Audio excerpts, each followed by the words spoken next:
Hello guys, आप सबका स्वागत है एक और नए वीडियो में। आज का हमारा वीडियो बहुत ही इंटरेस्टिंग होने वाला है क्योंकि ये वीडियो है रिस्क मैनेजमेंट के ऊपर। रिस्क मैनेजमेंट ट्रेडिंग का एक बेस है। अगर आपका रिस्क मैनेजमेंट सही है तो आप बहुत ही जल्द एक प्रॉफिटेबल ट्रेडर बन सकते हो। और मेरी ये गारंटी है कि इस वीडियो को देखने के बाद आपको कोई और रिस्क मैनेजमेंट की वीडियो देखने की ज़रूरत नहीं पड़ने वाली, क्योंकि मैं इस वीडियो में सारे टॉपिक्स कवर करने वाला हूँ। आपके कैपिटल के रिलेटेड, आपके रिस्क को कैसे मैनेज करना है, स्टॉप लॉस कैसे लेना है, ये सारी चीज़ें हम इस वीडियो में देखने वाले हैं। तो इस वीडियो को शुरू करते हैं।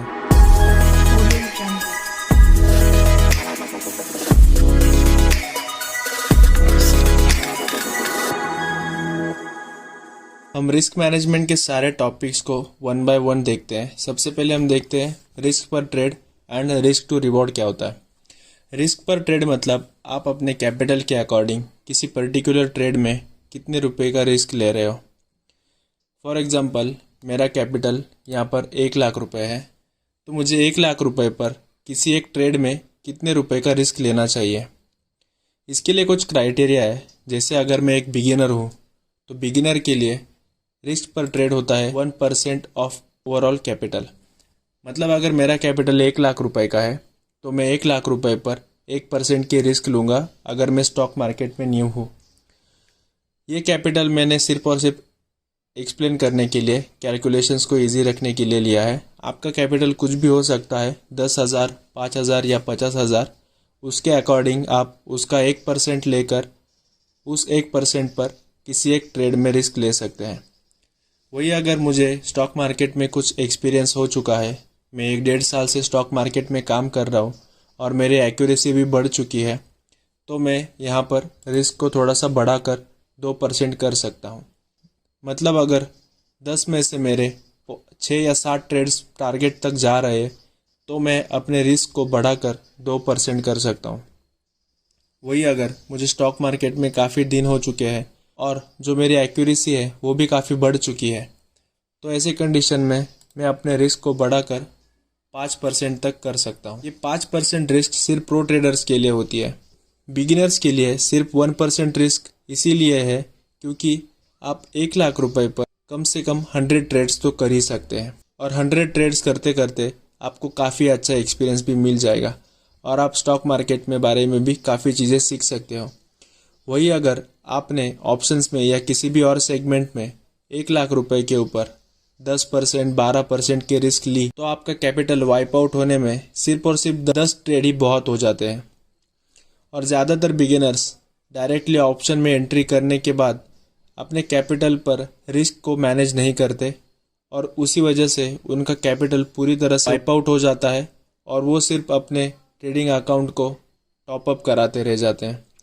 ना ही वो उससे कुछ सीख पाते हैं और ना ही अपने कैपिटल को सेव कर पाते हैं। इसलिए बिगिनर्स के लिए सिर्फ और सिर्फ 1% का ही रिस्क लेना इज़ बेस्ट ऑप्शन। उसके बाद हम बात करते हैं कि रिस्क टू रिवॉर्ड क्या होता है। आपने कई सारे वीडियोस में देखा होगा कि काफ़ी सारे लोग बात करते हैं 1:2 रिस्क टू रिवॉर्ड रेशो की। 1:2 रिस्क टू रिवॉर्ड रेशो मतलब अभी आपको अपना रिस्क पर ट्रेड तो पता चल चुका है। जैसे अगर मैं बिगिनर हूँ तो मैं सिर्फ 1% का ही रिस्क लूँगा। अगर मेरा कैपिटल 1,00,000 रुपए का है तो मेरा रिस्क हुआ 1,000 रुपये पर ट्रेड। मतलब अगर मैं 1,000 की रिस्क ले रहा हूँ तो उसके ऊपर जब मुझे 2,000 रुपये मिलेंगे प्रॉफिट में, तब मैं उस ट्रेड से एग्जिट हो सकता हूँ। अगर मैं रिस्क 1,000 रुपये ले रहा हूँ तो उसके बदले में मुझे कम से कम 2,000 का प्रॉफिट तो चाहिए। मैं आपको एक बात क्लियर कर देना चाहता हूँ, अगर कोई बिगिनर ये वीडियो देख रहा है तो उसने अगर इस 1% रिस्क पर ट्रेड को और इस 1:2 के रिस्क रिवॉर्ड रेशो को अगर कैलकुलेट करके अपने ट्रेडिंग में इम्प्लीमेंट कर दिया तो उसका अगर एनालिसिस भी थोड़ा गड़बड़ हो जाता है, उस केस में भी वो प्रॉफिटेबल ही रहेगा। इसे हम एक एग्जांपल से देखते हैं। मान लीजिए कोई एक बिगिनर बंदा है, वो 1 महीने में 10 ट्रेड लेता है और उसकी अभी एक्यूरेसी जो है वो सिर्फ और सिर्फ 50% ही है। मतलब अगर वो 10 ट्रेड ले रहा है तो उस 10 ट्रेड में से उसके सिर्फ 5 ट्रेड टारगेट तक पहुंच रहे हैं और 5 ट्रेड स्टॉप लॉस हो रहा है। अब स्टॉप लॉस तो आपको पता है कि हमें स्टॉप लॉस सिर्फ 1% लेना है। उसके बाद अगर टारगेट में आपने उसको 1:2 कर दिया और आपने ये रूल्स को फॉलो कर लिया तो आप 50% एक्यूरेसी में भी एक प्रॉफिटेबल ट्रेडर बन सकते हो। लेट्स सपोज इस बिगिनर ने महीने में 10 ट्रेड लिए, उसमें से उसने हर एक ट्रेड पर 1000 की रिस्क ली। उसके बदले में उसने जितने भी अपने टारगेट हिट किए उसमें उसने 2000 का प्रॉफिट किया। अगर वो 5 ट्रेड में प्रॉफिटेबल हो रहा है तो इसका मतलब उसका जो ओवरऑल प्रॉफिट हो रहा है 5 ट्रेड का वो हो जाता है 10,000 रुपये। और उसके बाद उसने 5 ट्रेड लिए जो लगातार उसके लॉस में चले गए। अगर वो लॉस में भी जाता है कंटिन्यू 5 ट्रेड्स, 1% रिस्क के अकॉर्डिंग सिर्फ 5,000 रुपये लॉस में जा रहा है। अगर वो 5,000 रुपये लॉस में जाता है फिर भी उसका नेट जो PNL निकल के आएगा मंथ एंड में वो होगा 5,000 रुपये प्लस में। मतलब ये बंदा 50% एक्यूरेसी के साथ भी मंथ एंड में प्रॉफिटेबल हो रहा है। सिर्फ और सिर्फ उसने 2 ही चीज़ें की। उसने फर्स्ट थिंग ये किया कि उसने अपने रिस्क पर ट्रेड को कैलकुलेट करके उसे सेट कर दिया और उसने अपने रिस्क टू रिवॉर्ड रेशो को फिक्स कर दिया। अगर ये 2 चीज़ें आप कर लेते हो तो आपको स्टॉक मार्केट में आगे बढ़ने में काफ़ी हेल्प मिलेगी। अब हम देखते हैं हमारा नेक्स्ट टॉपिक, आपको एक्चुअली में स्टॉक मार्केट में ट्रेडिंग करने के लिए कितना कैपिटल चाहिए। यूट्यूब पर कई सारे यूट्यूबर्स आपको 10,000 से ऑप्शन ट्रेडिंग करना सिखा रहे हैं। ये बिल्कुल ही इलॉजिकल है। कैसे, वो हम आगे देखते हैं। अब बात करते हैं आपको कितना कैपिटल चाहिए ट्रेडिंग स्टार्ट करने के लिए। अगेन मैं यहाँ पर एक स्टॉक मार्केट में न्यूली एंटर हुए बंदे के पॉइंट ऑफ व्यू से ही बात करूँगा। अगर आप न्यूली एंटर हो रहे हो तो आपको कैश में ट्रेड करने के लिए मिनिमम 10,000 की ज़रूरत होगी। आप 10,000 से भी स्टॉक्स में यानी कैश में आप ट्रेडिंग स्टार्ट कर सकते हो। 10,000 में भी जैसा हमने अपने रूल में पहले पढ़ा कि हमें 1% की रिस्क पर ट्रेड लेनी है, कैश में वो चीज़ करना बिल्कुल पॉसिबल है। आप 10,000 में 1% की रिस्क लेकर उसमें ट्रेड कर सकते हो।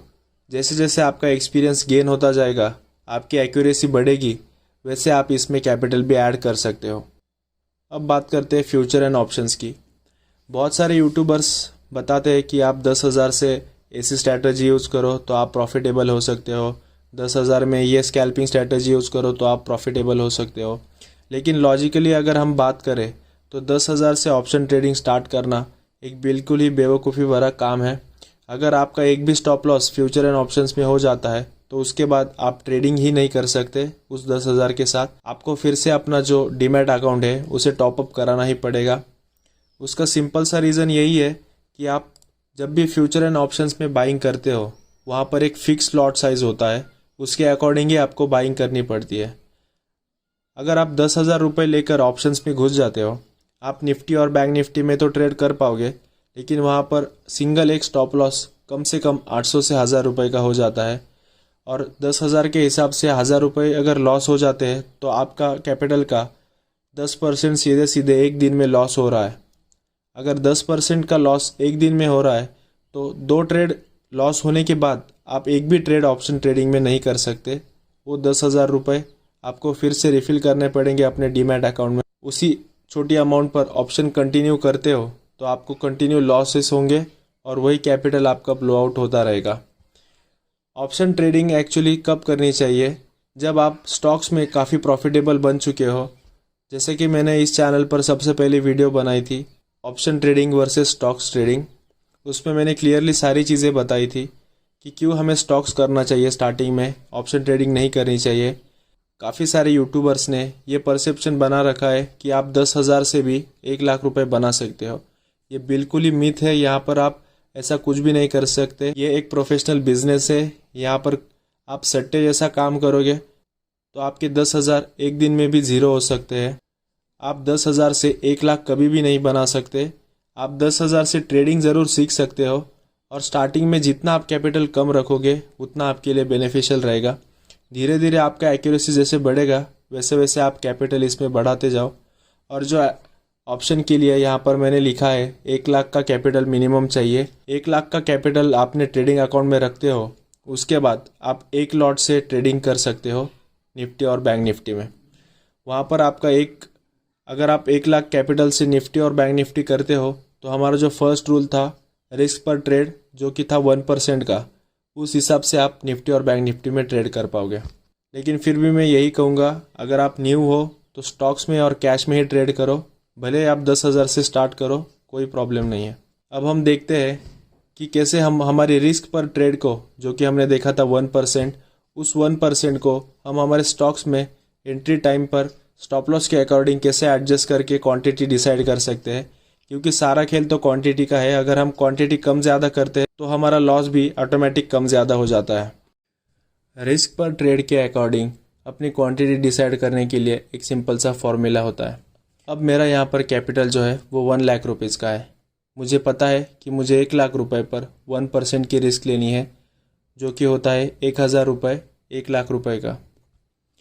तो 1,000 रुपये की रिस्क मैं हर एक ट्रेड पर ले सकता हूँ, और इसके लिए एक सिंपल सा फॉर्मूला है, जो कि है रिस्क पर trade divided by SL is equal to quantity. हर एक ट्रेड में एंट्री करने से पहले इस फॉर्मूले का यूज़ करके अपनी क्वांटिटी डिसाइड करूँगा, उसके बाद ही उस स्टॉक में एंटर करूँगा। इसे और अच्छे से समझने के लिए हम एक एग्जांपल देखते हैं। उसके बाद इन सारी चीज़ों को मिलाकर हम एक स्टॉक में एक एंट्री फाइंड आउट करेंगे, और प्रॉपर रिस्क मैनेजमेंट के अकॉर्डिंग उसमें हम एंट्री और टारगेट रखेंगे। अगर कोई XYZ स्टॉक है जो 100 रुपीज़ पर अभी ट्रेड कर रहा है, उसमें मैं एंट्री करना चाहता हूँ, और मेरा एंट्री पॉइंट जो है वो है 100 रुपीज़, और मेरा जो SL है वो है 90 रुपीज़। और मेरे एंट्री और SL में होने वाला डिफरेंस जो है वो होता है हमारा SL। अब मुझे ये भी पता है कि मेरा रिस्क पर ट्रेड क्या है और मेरा स्टॉप लॉस क्या है। अब हमारे फॉर्मूला के अकॉर्डिंग हम इसमें एंट्री कर सकते हैं और रिस्क को मैनेज कर सकते हैं। फॉर्मूला जो है वो है रिस्क पर trade divided by SL is equal to quantity. अब इसे ही हम इम्प्लीमेंट करेंगे। मेरा रिस्क पर ट्रेड है 1,000 rupees, SL 10 rupees, 1000 divided by 10 is equal to 100।